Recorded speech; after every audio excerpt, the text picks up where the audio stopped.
Well, I was born a city kid, you know, in Calcutta and did my schooling there. And after that, I did my graduation in psychology and postgrad in sociology. Uh, but it was sometime around 1984 that I read a book which was gifted to me by a friend called The One Straw Revolution by Masanobu Fukuoka. And this had a quite a deep influence in me. You know, overtly I could not relate it to my life, uh, but it was there in the background of my mind. And we were then starting a bookstore, and we had a wall magazine. So we had different subject focuses. So there was one on environmental problems, and the logical extension to that was what are the alternatives? What are the ecological alternatives? So Fukuoka's book was the first primary instance, and then I got to know of someone called Bill Mollison, who is the founder of permaculture, and I happened to find out that he was coming to India in 1987 to do a permaculture design course in India, and I enrolled for that. And that got me even more involved, because I was also assigned the task of doing the newsletter of the permaculture thing. Initially, for a while, I did that. And I went around visiting promising farms, organic farms, which are not using chemicals. And one extraordinary farm I came across was Bhaskar Save's farm. This was, yeah, maybe sometime in 1988 or, or so. And here I found a man who was a remarkable blend of what I then understood about both Fukuoka and permaculture, Bill Mollison, because he was following all the basic principles of Fukuoka in his tree crops, you know, no till, no inputs, no nothing, you know, as close to do nothing as possible. But he had also integrated elements of design, conceptualizing it, you know. So it was a mental kind of a plan which he had worked out of how he would plant his trees, and you know what would be the drainage channels, irrigation channels, the intercropping system, how much time they would grow. He was a hardcore farmer who was recoiling from chemical farming. Anyway, so I think that is also going to be a question somewhere down the line, so I'll get back into that a little later. And this is how I got pulled into the subject of natural farming. And I started writing a book on Bhaskar Save, you know, which just went on, went on, went on. And half the reason was that, you know, being a city person, one was always sort of questioning oneself if one had understood it correctly, you know, because it's only through getting really involved on the land that you feel more confident that it makes sense. But on the face of it, it made a lot of sense. And so that book got done in 2010, and before that, actually, Bhaskar Save had written these open letters to Swaminathan, who is considered the father of uh, the Green Revolution in India. If Borlaug is the father in the West, you can say that Swaminathan is like the foster father of the Green Revolution in India, because he was the one who invited Borlaug here and got all these dwarf varieties and combination of things. Yeah, but so Swaminathan, Save wrote a letter to Swaminathan during a time when the farmer suicides were in spate, you know, and Swaminathan had been appointed as the chairman of the National Commission on Farmers. And it was a very strong critique, you know. it was sort of written by me based on conversations with him, because he speaks only in Gujarati, Marathi, and stuff like that. And so, based on conversations with him, these open letters were written to Swaminathan, which then became quite quite viral on the net, even before social media, apart from emails. This was around 2006. And finally, that pushed me to finishing the book I had started on writing, which is, already 15 years had gone by. And meanwhile, based on the open letters to Swaminathan, and his people were more attracted, people came to his work. He was awarded the International Livelihoods One World Award from the International Federation of Organic Agriculture. So I just rushed. Then I did finish that book on time, and that was my writing part, especially on natural farming and Bhaskar Save. My own personal involvement with the land started about 21 years ago also, so roughly around 1994, 95, 94 or so. A group of us by then had decided that we wanted to do a bit of organic farming of fruit and vegetables, and we started looking for land. So then it became 3-4 of us, and we searched for land for a long time. Then we found some nice land which we liked 4 years later, and there was similar land lying around. So we thought we'd pass the word and buy a larger bit of land. And we made some very basic rules that there would be no use of chemicals. We would keep at least 50% tree cover, conservative use of water, no buying land for speculative gain. So, 5 years down the line, if you don't want the land, you can't sell it at market price to just anyone else who comes and disturbs it. So it has to be somebody who will continue following the same principles, either an existing member or someone approved by at least 1/3 of the existing members. So 21 years ago, we ended up buying, 24 of us pooled in money to buy about 65 acres of land, which is now called Vanwadi, about halfway between Bombay and Pune.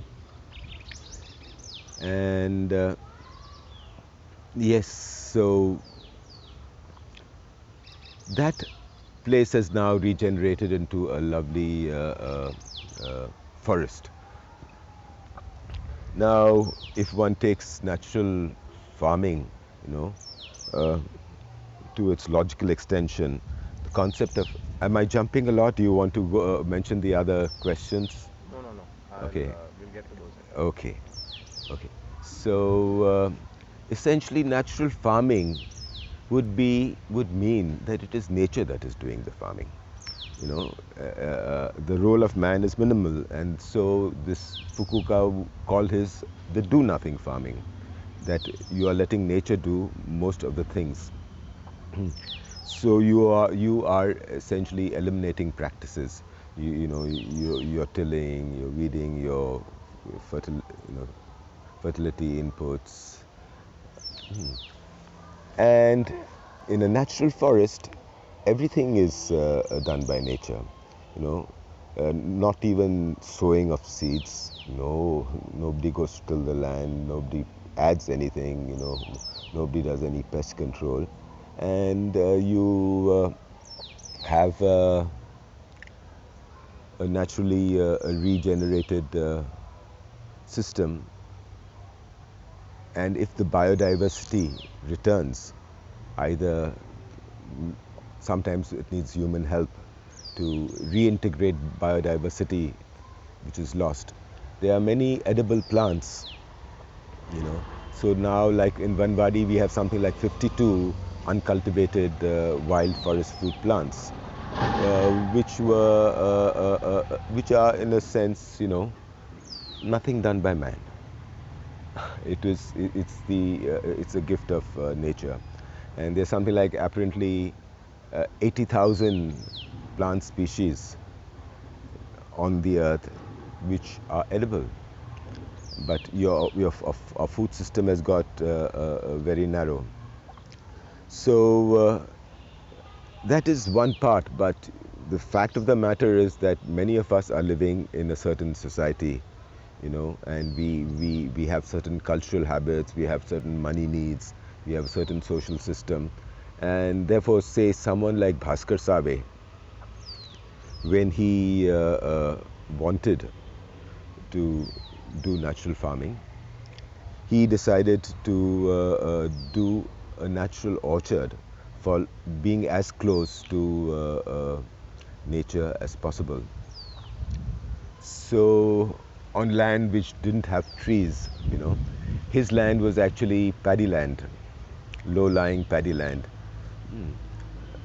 And he wanted to, some part of it, he wanted to convert into an orchard, and he would fill up the paddy field to a certain extent, and on the bunds he would grow his this thing.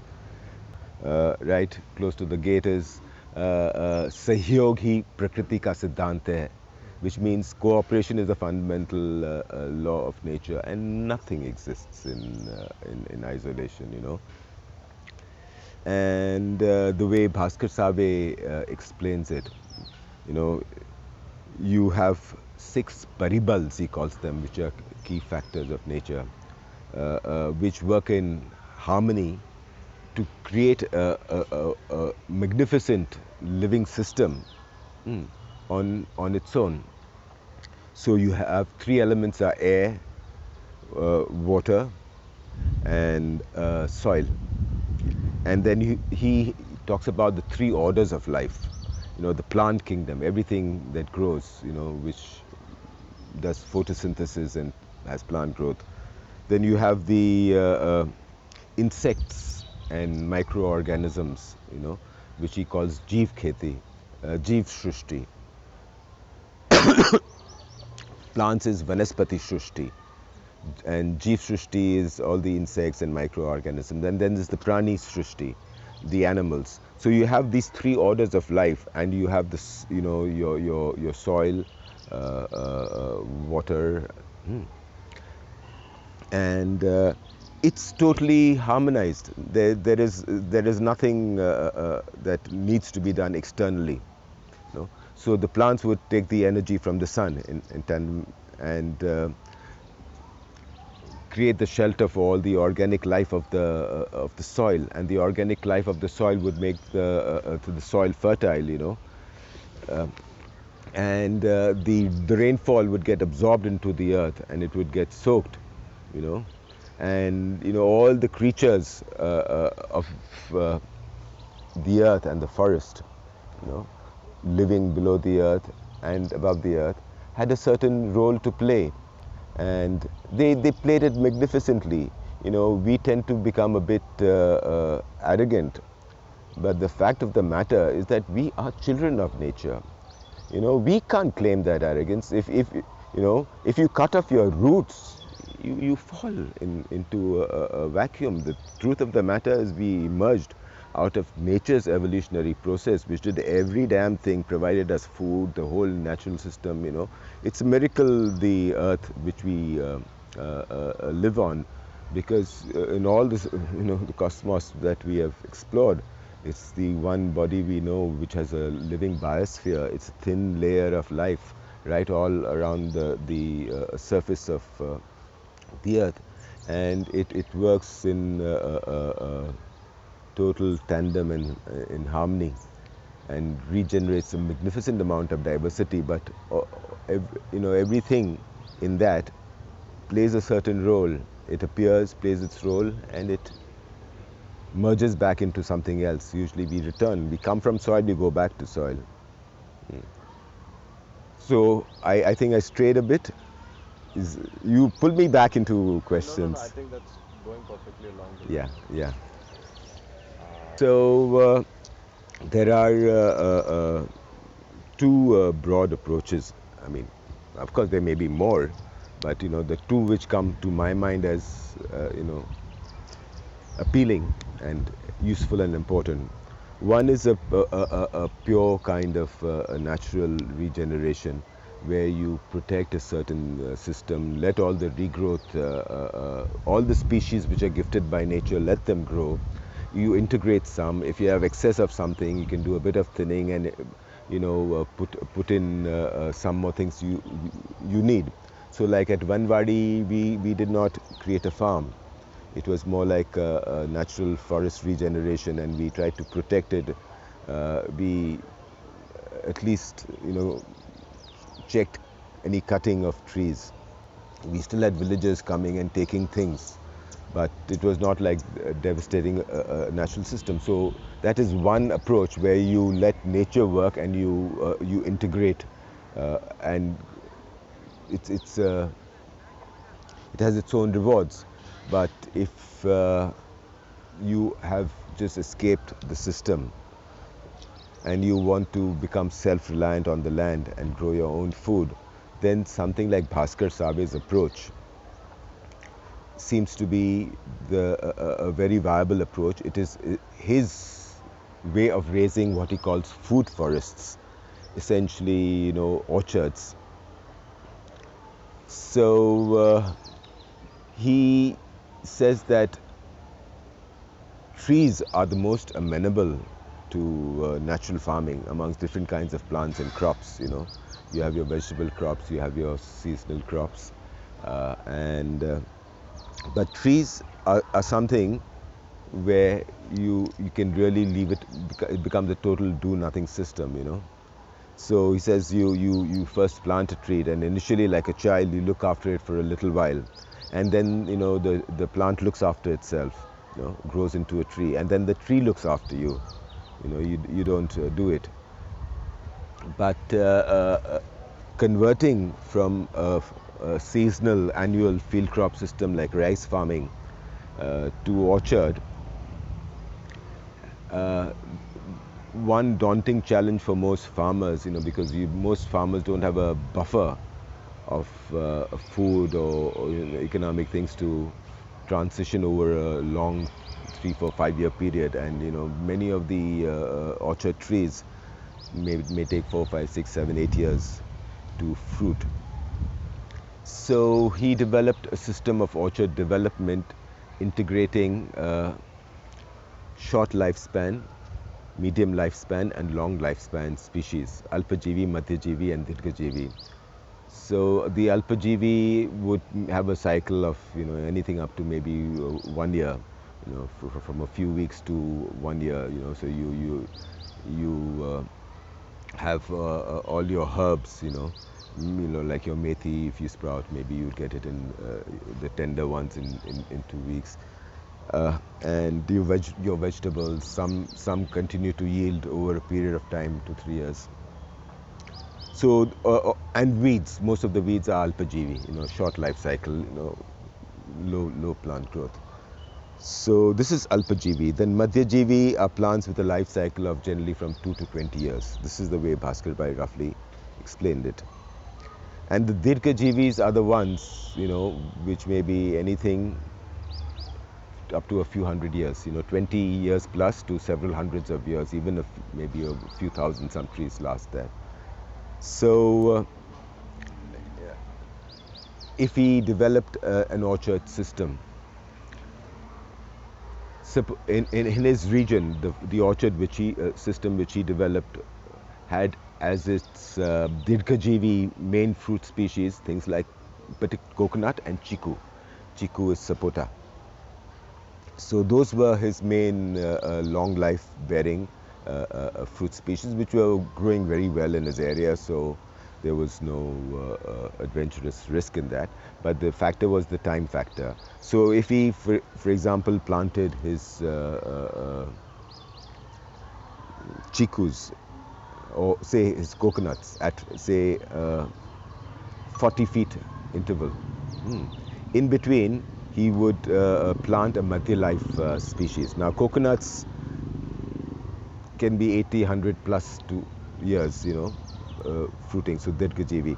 And in between, he may plant something like a dwarf variety of coconut or some other crop which has a shorter life cycle. And in between that, he would plant things like bananas or papayas. These also come in Madhyajivi, but the advantage of bananas and papayas is that they start yielding very quickly. Within 11 months, 1 year, you can start getting your yield. And all the space in between that, the rest of the space he would cover with vegetable crops, and especially spreading vines, low maintenance. System of Yes, cropping see, so the orchard development system of, as you say, for somebody who wants to start, he has to go with a plan where, he doesn't want to take too much of a risk. 5 years to learn and find your track becomes an issue. So if Bhaskar Bhai is doing a consultancy or helping someone raise, which he has done for many people, this is the system he recommends for people like us who have not been born into farming, and it's not like rice farming and this thing. We want to grow our fruit and vegetables. We need those, and those are the things which we can manage more easily.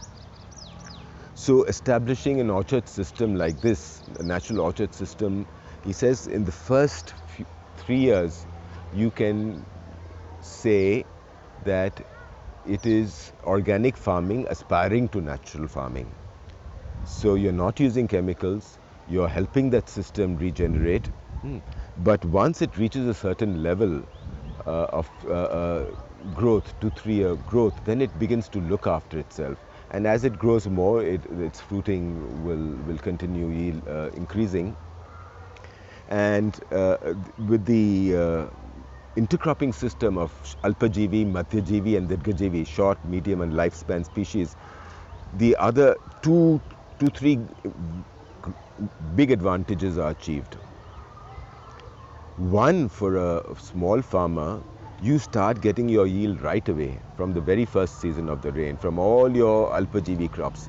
The thing is, you have planted all the other things, but they are taking up very little space. It may be when it's a full-grown coconut tree, it may be 25 feet by 25 or 30 or whatever its canopy. But when you planted it, it's just taking up that much area.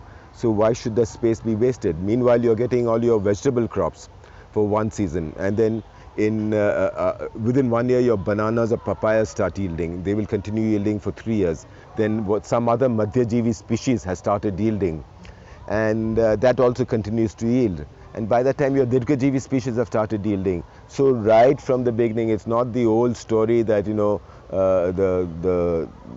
father plants and the son and the grandchildren benefit.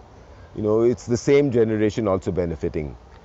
And while the other long life trees fruit, you're getting that. And another very huge critical benefit of his system is that no part of the soil is left bare, because he has densely planted it all. Right within a few weeks of the rains, there's green vegetation totally covering the earth, and this creates a microclimate in the soil, which is very critical for healthy soil regeneration. The organic life of the soil. All the soil dwelling creatures, by and large, they don't like light. They don't like excess warmth, and they need a shaded environment, and they need organic matter. They eat that and they recycle that, and it gives it back to the plants as plant growth, and the plant again gives it. So that is the cycle. And by this dense intercropping of Alpajivi, Madhyajivi, Dirghajivi, he establishes green vegetative cover all over the land, and the soil is starts getting into a process of rapid regeneration all the time. All the edible yield you take, and all the non-edible part of the plant yield goes back to the soil. So he says, that normally from a fruit crop, about 5 to 15% of the plant growth are the seeds and the fruit which man is entitled to, and the rest goes back to the soil to regenerate its fertility. And he says that if you just follow this very basic law, that all the plant residue crop goes back to the soil, either as mulch or if it is fed to your cow, then the dung of the cow, but finally it's going back to the earth. Then your soil fertility will not decline, especially if you're doing polyculture, mixed cropping. If you're growing a hell of a lot of one thing, some nutrients which are more used up by that particular crop may get diminished. But if you're doing mixed cropping and you're recycling all your crop residues, fertility is not an issue. Nature has shown it to us. Today we think it's farmers' machine, but it's a 10,000-year-old history. We have evolved over much longer period of time, maybe at least 4 million years or whatever. And for the larger part of our history, we grew with food provided by nature. So if we mimic nature, learn from nature, we would do much less violence to nature, and we can help the regeneration of the natural process. So I think it's a wonderful system, these two broad approaches depending on your life circumstance. If you are doing it as a community, and then it's good to have a naturally regenerated forest there. Try and integrate some more things which you need. If it's a deciduous forest like ours in Vanwadi, we try to integrate a bit more of evergreens. We try to integrate a bit more food trees and fruit trees, and the rest comes as gifts of nature, so you don't even plant. And the other approach is you try and do a natural orchard system or food forest, the kind of Bhaskar Sabe's approach. And yes, so finally what happens in the zone where you've interplanted Alpajivi, Madhyajivi, Dirghajivi, the Madhyajivi species will shade out the Alpajivi, so if your bananas and papayas and all these things. So then your yield from the Alpajivi stops, Madhyajivi continues. And finally even the Madhyajivi gets shaded out by the long life. So you have a dense orchard system, mature, which is totally almost do nothing. If you have species like mango and custard apple as your Madhyajivi, Dirghajivi, then you don't need any watering even after the second monsoon. Of course, if you have a combination of something like coconut and chiku, you do need watering. These plants do well with watering. Definitely they need in the early phase of maturing. So those would need to be irrigated, and you plan your system accordingly. If you have your land where you can reach water, then you choose your crops which need those, and those which don't necessarily need things like mango and custard apple you can plant in the higher parts of the land which are further away from your irrigation source. And you might decide to keep a certain zone for continuing vegetables, especially near your house, your home food garden, for your own daily needs. And then you might have a small field of either millets or rice or whatever, if it's depending on whether it's low lying or not. And you have to cultivate patience a bit. Nature always takes its own time to do things, and it teaches you many lessons. So you even failures are blessings in disguise, because you learn from it, and it has its multiple rewards, because we are the ones who have conned ourselves. I call this economy a con game. It's a con game. It's utterly absurd that the most important things in life, your air, your water, your food, your health, your relationships, your peace of mind, your creative thinking, your pleasure, all these things are sidelined, and everything is measured by your bank balance and your economic worth, how much you have conned yourself. No, I'm serious, it's a collective hypnosis of civilization, which is an aberration in evolution. We take it for granted, but it cannot continue. Either we wake up or we dig our own graves. I mean, it's very clear. what is the use of calling ourselves intelligent species if you can't see basics? So the confidence that you're on the right track, you know, uh, uh, will sustain you, and you have your immediate rewards, you know, getting away from all that tension, the noise, some fresh air, water, mental space for thinking, you know. Yeah, it's all knee-jerk reactions, you know, starting from the day, okay, ring, the alarm has rung, I have to rush, get ready, go to this thing, mad rush in the commuting, go to work, this job, that job. Your life has passed to live. What is the sense? You know, you think you will live in the future and your present is gone. So we live in the past or we live in the future. We think of our past memories or we worry about the future. And the present is never something, and actually the present is all that we have to live it fully. Yeah. When that the work being done at Bhoomi and when I am visiting Bhumi for the first time. first time, okay. Yeah, but my first exposure to Bhumi was when the magazine came out. So a friend was then working with Bhumi as well, and she wrote an article on Vanwadi, and then I contributed several articles to Bhumi.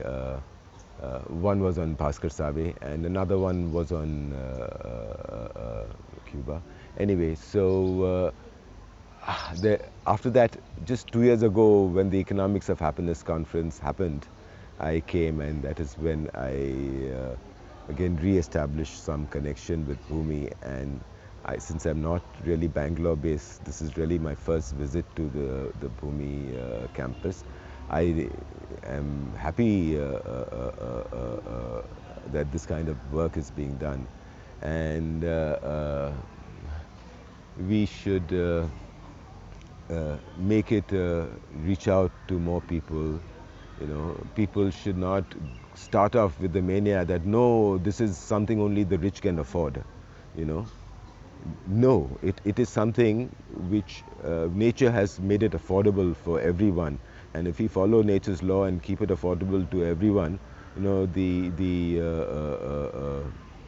rewards will follow manifold. Otherwise, we isolate ourselves. Yes, this I'm really happy that that the Bhumi network. I was totally very pleasantly surprised, and I imagine it was half the credit, more than good part of the credit went to Bhumi. You know, to have 1,000 people turn out at that gathering. I did not expect city. It would be difficult to get it in Bombay or Calcutta or Delhi, you know. And you had people who were interested. You could make out from the participation reaction to what was happening that it was not a dull passive audience, that they were vibrantly exploring a certain direction. So I think it is very much there. The need is there. The awakening to the need is there.